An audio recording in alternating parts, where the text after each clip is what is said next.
tayo dahon ng sili. Bawasan natin yung malalaking dahon. Babat lang. Ayan, sobrang init kasi. Bawasan lang natin yung malalaking dahon.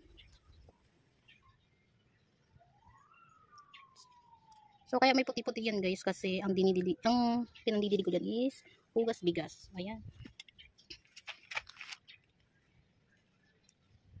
Sobrang init ngayon.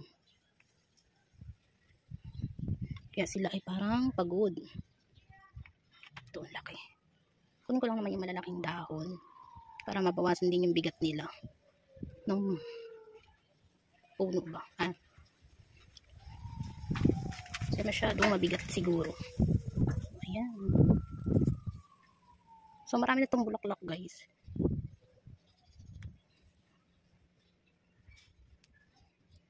Kailangan tayo ay maging talaga, masipag magtanim. Marami tayong makuha.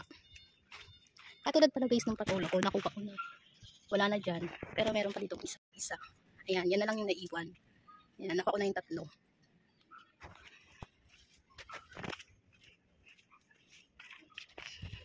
So, kuha muna tayo ng dahon ng sili. Lagyan natin sa batchoy. Para lasang tinola. Hinihingal ako. Ayan.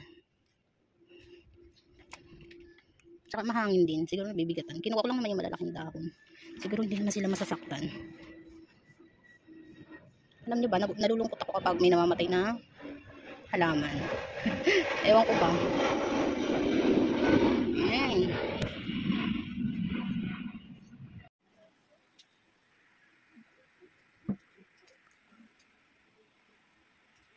Lalaki.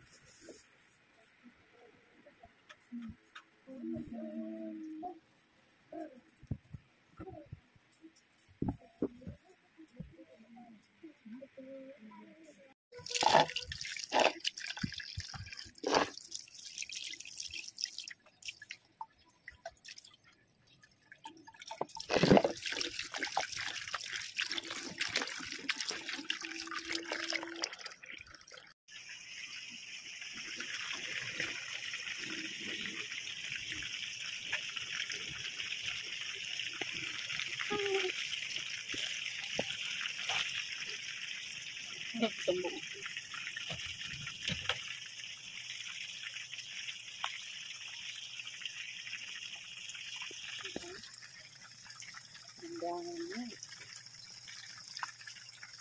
So, huwag natin yan i-overcook.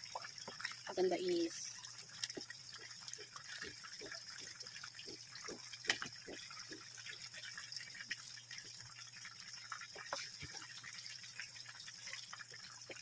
happy. So, ilagay na natin yung miswa. Ching, abot mo yung noodles. Ilan? 2. Wait lang. Hawakan mo isa.